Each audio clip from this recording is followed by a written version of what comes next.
Kwa leo tunaanza kipengele cha pili cha utangulizi kinachosema vipindi 12 vya historia ya Agano la Kale. Ninamwomba Mungu kwa muda wetu tulionao kwamba tuweze kumaliza, lakini pale ambapo Roho Mtakatifu atatufikisha basi tutasimamia hapo, kwa sababu lengo kuu ni kuelewa. Amen.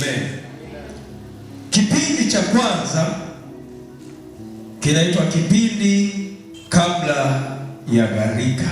Ninataka tusome mstari mmoja tu katika Waebrania sura ya 4 mstari wa 12, ndipo ambapo tunasimamia leo katika mafundisho yetu haya.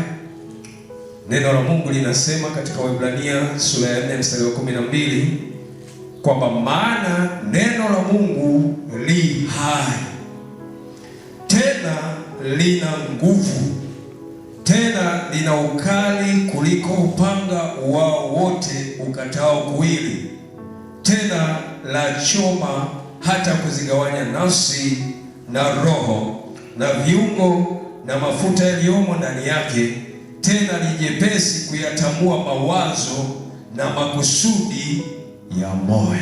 Amen. Kwa kipindi cha kwanza ni kile kipindi kabla ya gharika, kuanzia uumbaji mpaka gharika inapotokea. Kile kimekuwa kimeitwa kipindi cha kwanza cha historia ya Agano la Kale. Bwana Yesu asifiwe.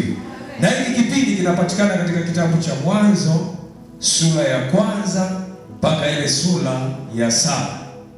Kwa ukifungua Biblia unaposoma kitabu cha Mwanzo sura ya kwanza mpaka ile ya 7, unakuwa unasoma hiki kipindi cha kuanzia uumbaji mpaka kipindi cha mvua kubwa ama cha gharika.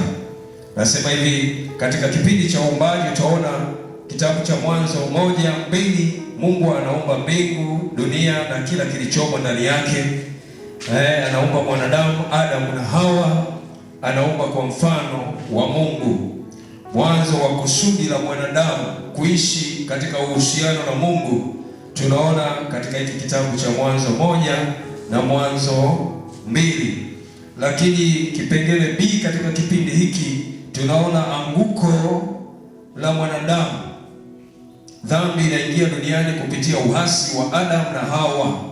Tunaanza kuona kifo, mateso na uharibifu vinaanza. Tunaona matukio muhimu, tunamwona Kaini, tunamwona Abeli, tunaona gharika ya Nuhu, na wahusika wakuu wanakuwa ni Adamu, Eva, Abeli, Kaini, Seti, mpaka kwa mtumishi wa Mungu Nuhu. Hicho ni kipindi cha kwanza.